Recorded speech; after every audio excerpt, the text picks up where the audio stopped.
we have to think that if I already extend my leg the whole way, push my arms back away, and I'm here, even if I'm trained into it and I'm trying to stay safe, I'm not even talking about how much that exposes me, I'm not going to be able to move any further. So if I already have my leg extended, I find a shin to shin, it's not going to go anywhere. Like I can try to move, but I'm not going to have any drive, I'm not going to have any more extension. So when we're square, it's okay to keep your foot heavy down, you should keep this bent, but you don't necessarily need to be here the whole time, right? The only time that I'm trying to raise my hip is to try to commit to an attack most of the time, right? So if I'm gonna raise my hip, I'm not just gonna stay on this in between. I'm gonna try to enter that space to actually attack. So when you're just trying to make yourself heavy, try to keep your hip low, knees wide open, elbows locked in to keep your feet heavy. Besides making it easy for you to move them later on, whenever someone's on the feet and you have your foot in the bicep extended, especially if you're on your back, then it's very bad. Because now Meow can use his hip, he can pummel his arm, it's very easy for him to break that. So try to make sure you're starting bent. One thing I didn't mention, but as I saw you guys work, you can do,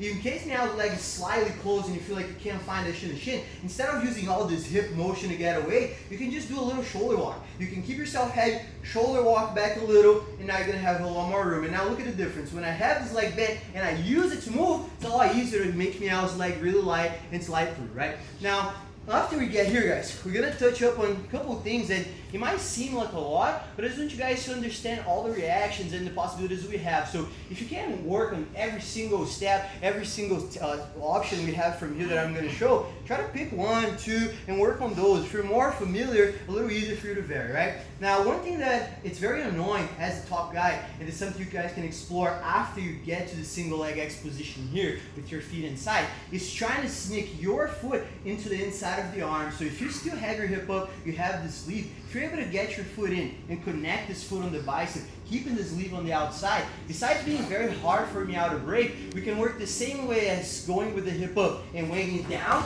to get him to fall and sweep. So especially as you're setting it up, right? After you kind of settle, it might be a little harder, but as you're setting it up, as you're moving Meow's leg out and you're lifting, if you're here, you can climb and get your foot on the inside. It's a very strong control. Your heel's still gonna be on the hip, not as synced as if you didn't have the arm, but it's really hard for Meow to break. Just remember, for you to have a strong foot on the biceps, for example, look over here. If I had my arm on the inside, it's a lot weaker. Meow could lift his elbow up, push my leg down, and break, right? But because I'm on the outside, I can weight on that foot. Same thing happens here. If I'm like this, it's gonna be weak. He's gonna extend that arm, break free. But if I keep his arm on the outside, now it's not only a lot harder for him to break, but it's very easy for me to lift, knock him forward, and just pummel that heel slightly in to come up, right? So that's a good option you guys can work on after you're there without switching. But now we're gonna start talking about Meow's reaction. It's something that we worked a lot from the top. After we have the single leg X position here, let's ignore this lead grips, right? Like we can have this lead, but let's say that I don't have them in control right now. What is Meow's number one reaction?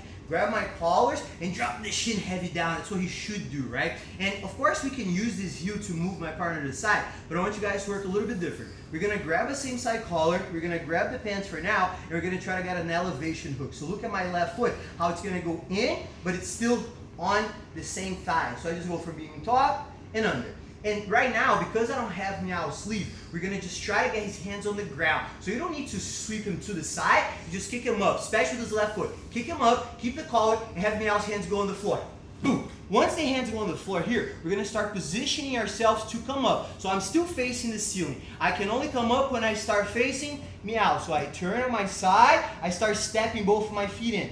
The final step here makes a big difference. I could come up with these controls, but if I engage my elbow in, I'm gonna have so much more lift over his leg. Now, a very common mistake and something I've been trying to fix myself is, a lot of times when we're about to kick and pop up over here, what do we need to do? We lift his leg up, right? But this is a mistake. When I kick my partner forward, look at how I'm gonna try to bring his foot to his other foot. So left foot extends, right foot extends, left foot goes on the ground, I push it forward, and I try to bring it with his other leg. A lot of times, if he accepts and he's keep his knees on the ground like that, I'm gonna land on his back. But most of the time, when you sweep someone like that, what are you gonna do to defend the back? They're gonna put their back on the ground and kind of accept the sweep so he can land on top. So if we get there, we don't have this leave anymore, we have the collar. I want you guys to try to work on that. We've already seen this many times. We're just adding a little component of, instead of just lifting, bringing the feet together. So again, we settle here. We're no longer using this leash. Meow is dropping down. Ooh, look at how I'm still with my hip off the ground. If I just die here, it's gonna be very hard. But if I keep my hip up, he's putting some pressure. Get the pants, grab the collar. Bumble under now. Both feet help me, kick me out. Up. He's going to pull his head on the ground. Boom. Now start getting sideways. It doesn't matter if he's still on his toes, if he's on his knees. Start turning on your side. Elbow comes in without losing the grip. Now again, when we extend, try to really push this leg forward. Bring it to his other foot so he can start coming up. Another thing I wanted you guys to work was different variations of the grip, but for now, just work on those two just so it's not too much, a little easier, so it's not too much information. Just try to think of the first one as a setup as you're getting under, so more of a position when you're going, kicking him to the side. I was able to sneak my foot in there, keep him under control. Try not to sweep with the foot on the bicep. You might find yourself here and feel like you can drop, but if you sweep him with the foot on the bicep, you're gonna land in the same position, so you can sweep it right back. So it'd be better to get this leg in first, just make sure that when you do come up, you're using head so you can start attacking.